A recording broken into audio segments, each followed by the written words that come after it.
events that our investigators and our forensics team are working through. It took many hours for them to recover that evidence, and the scene spanned multiple blocks. We are still evaluating evidence. We know that it's going to take us some time to continue to do that and to do it properly, as well as evaluating evidence from other sources in order to determine a possible motive behind the unspeakable actions of the suspect. The 56-year-old suspect, who we did identify yesterday, has had numerous encounters with law enforcement from multiple jurisdictions, covering a time frame of more than 30 years. Some of those encounters included incidents that involved our patrol officers, others involved incidents that involved our outreach team, and still others included incidents that involved our mobile crisis team.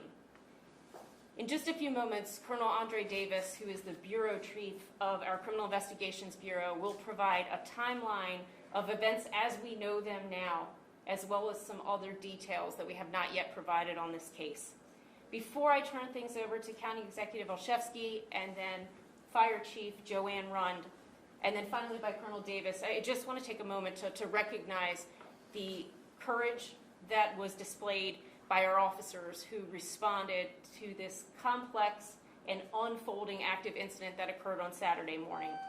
I am extremely proud of these members of the Baltimore County Police Department, and I have no doubt that their decisive and heroic actions were what caused us from not having more loss of life and what ultimately brought this tragic incident to a close.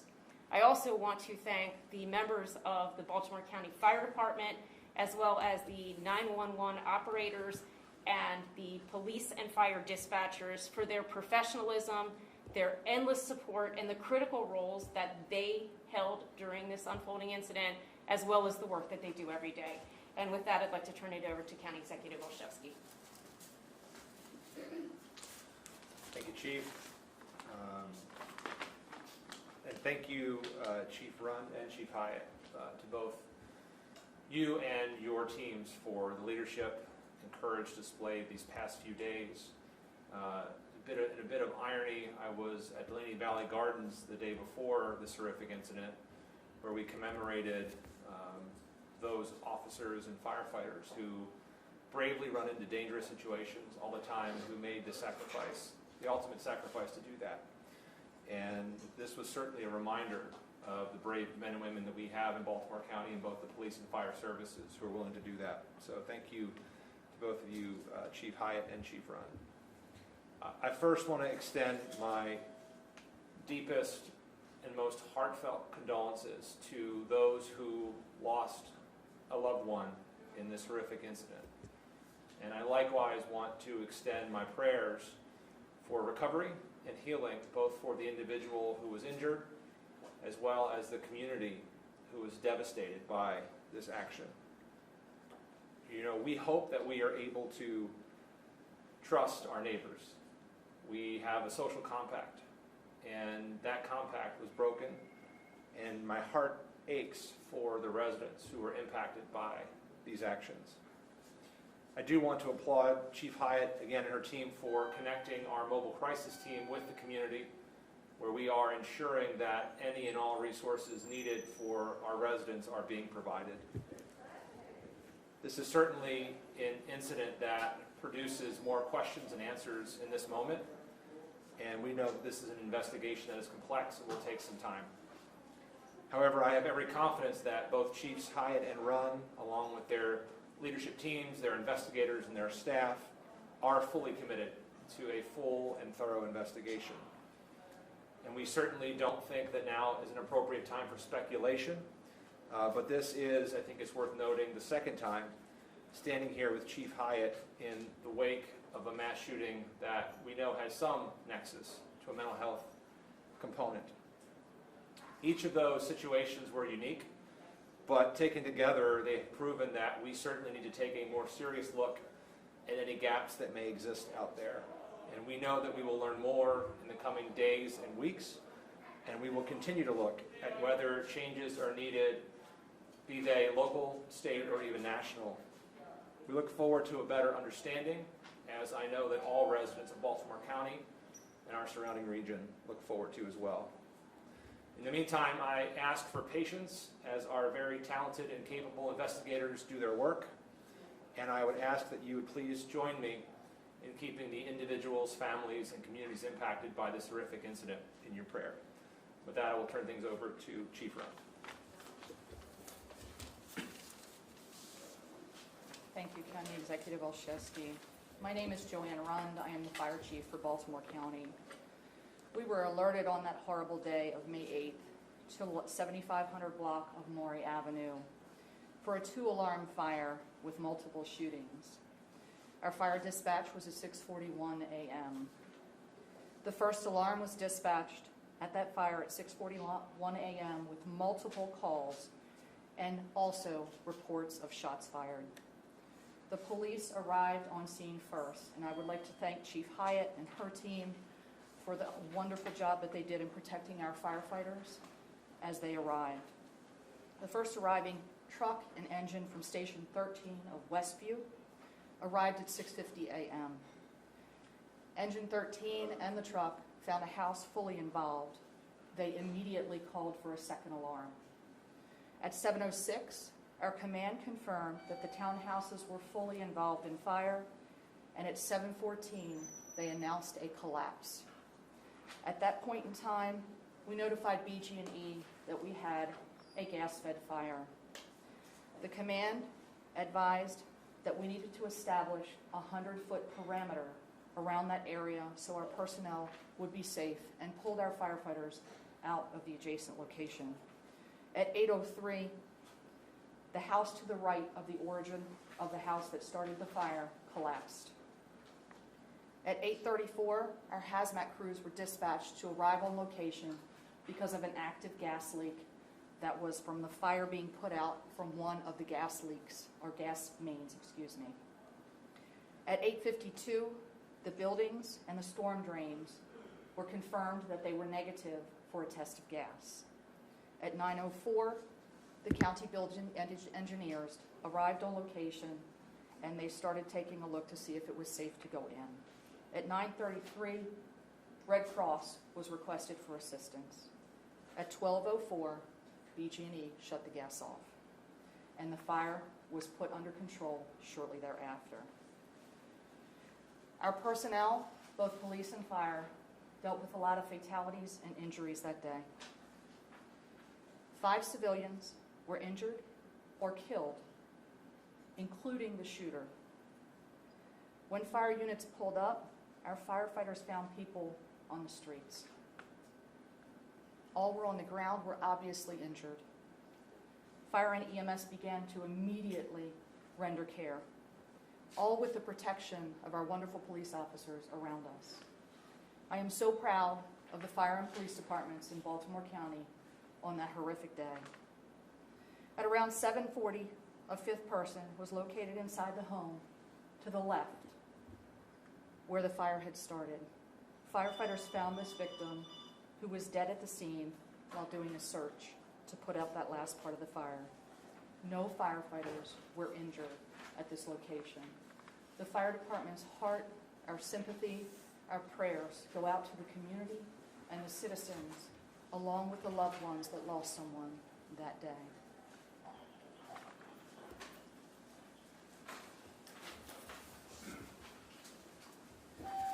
Well, good afternoon. I am Colonel Andre Davis, Criminal Investigations. On Saturday, May 8th, police received multiple calls into the 911 center at 6:40 a.m. Witnesses reported hearing and feeling large explosions in the 7500 block of Maury Road. The first officer arrived on the scene at 6:44 a.m. As the first officer arrived on the scene, he encountered 56-year-old Everton Brown in the parking lot. The officer ordered Mr. Brown to drop his gun numerous times, and when Mr. Brown did not comply with the officer's orders, the officer then fired his service weapon at Mr. Brown. Additional officers arrived on the scene and provided backup. Four officers fired at Mr. Brown until they were able to safely take him into custody. The shooter was pronounced dead, and as he was being transported to the hospital. We believe that Mr. Brown entered his neighbor's home where he stabbed and shot Ismael Quintanilla. Mr. Brown then followed Sarah Allicott into the parking lot after he shot Sarah in her home as well. The neighbors came outside, and they too were shot, one fatally. Law enforcement officers has had numerous contacts with the shooter, and this includes our mobile crisis team. Between August of 2008 and April of 2021, there have been 3 peace orders filed by residents against the shooter surrounding his behavior. The shooter had 2 guns legally registered to him. One of the weapons was seized in 2010 by the Baltimore City Police Department. The other handgun remained in his possession, and that is the weapon believed to be used on Saturday's event. We continue to investigate this shooter's background and encounters with police. This is still a very active and ongoing investigation, and we will provide additional updates as information comes available. So with that, thank you very much, and I'll turn this back over to Chief Hyatt. Happy to take some questions. How is it possible for this individual to have so many contacts with police, and according to case search, he has been found guilty of improperly maybe carrying a handgun in a vehicle? How can he still have a weapon? So as you can imagine, we have a lot of questions right now. This is a very extensive time frame. We're looking back for about 30 years of contact with this individual. There are a lot of incidents that we are looking back on. We are actually having a team scrub every single encounter that we have documented with this individual. As we begin to dig through this information and as we begin to come up with some theories on this, or look back to look forward, we will continue to put out information. We wanted to have this press conference today. We felt that it was critically important to be able to stand up here and tell you what we do know, tell you the timeline as it stands right now. But again, there is more work to be done ahead of us. We have days and weeks of work ahead of us to really look into this. And you said the mobile crisis team has had contact with the individual? Yes, they have. Did they diagnose any kind of mental illness or et cetera? Was he on medication? So our mobile crisis team doesn't per se diagnose people. We send them out to situations when people are in behavioral crisis. But they see multiple people over the course of the year. As you know, the county executive recently announced that we're going to be expanding that program. Part of what we're looking back on right now are every single encounter that mobile crisis, along with our patrol officers and our outreach team, had with this individual. But based on your investigation so far, have you determined whether or not the individual suffered from some kind of mental illness?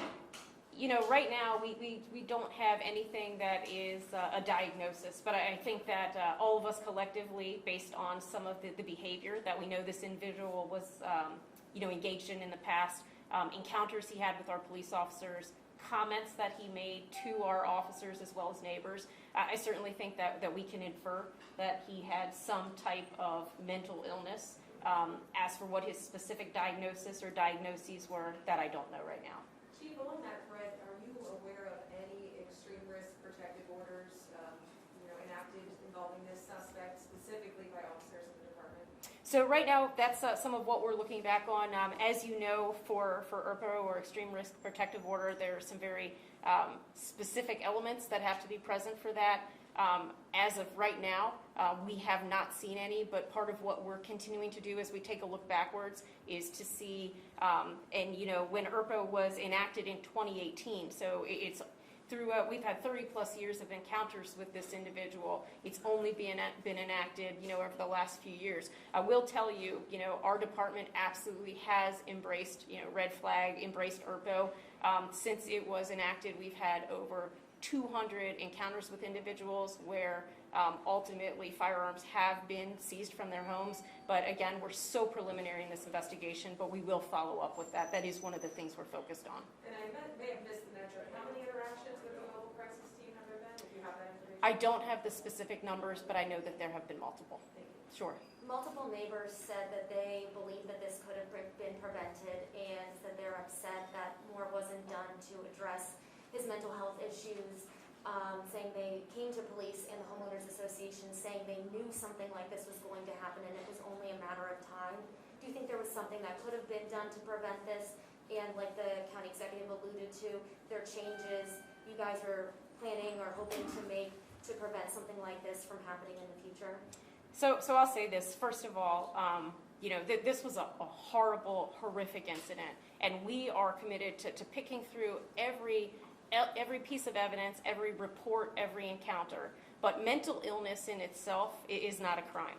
And so part of what we're doing is looking through to see, could there have been points of intervention, maybe not even just by police, but in general with this individual. But we don't know that right now, right? I mean, we are so preliminary in a very, very lengthy investigation that frankly, and the county executive, I think, said it best, really, we're just asking for patience because we want to make sure we owe it to the victims and to their families to make sure that we do a very thorough investigation and that when we provide information to you, we're certain about the facts, and it's just going to take a little bit of time for us to do that. Chief, what kind of explosive devices were found in this car? They were incendiary devices. Without going into too much detail, I'd prefer not to do that right now because of where we are in the investigation. But we don't have information on how long they had been there. We just recovered them. Could you at least describe how dangerous they were? Absolutely. These devices absolutely had the capability to be utilized, and this individual had the ability to utilize them that day. I mean, how Last powerful? question. Do you believe that he used an explosive device in his home? Is that something that you're looking into to cause the fire? So right now our fire investigators are still continuing with their investigation. We will, again, put out more information on that as we are conclusive in terms of after we look through all the evidence. Very good. Thank you all. Thank you. Thank you.